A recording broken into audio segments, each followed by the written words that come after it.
One particular situation where we used elements of ethical hacking was we had a client come to us wanting to do security assessments, and we ended up determining that they had numerous users that had the same passwords, which that in itself creates a large risk.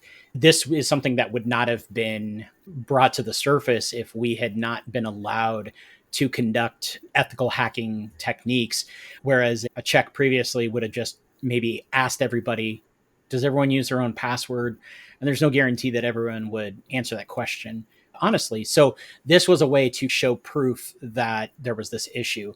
And there's several other areas that just even the slightest bit of ethical hacking techniques being brought to bear can show other issues that are out there. Another example, we had a client that had a device that was reachable from the outside.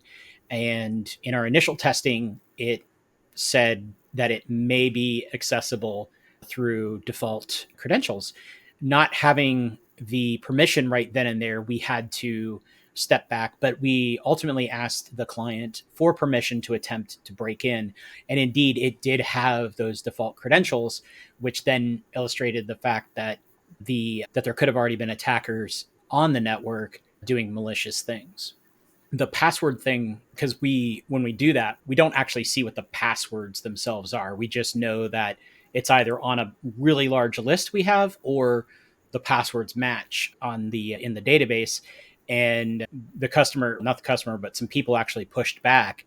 And so then I went back in there and I said, okay, here's the list of terrible passwords. And here's the list of people that have shared passwords. Actually, and I didn't associate them with the users. So I said, somebody is using welcome123 as a password. And then this password is being shared amongst these three people.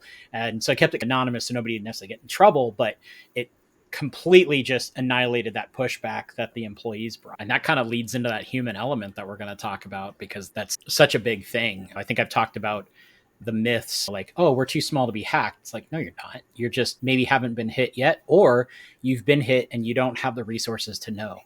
That's usually the pushbacks that we get.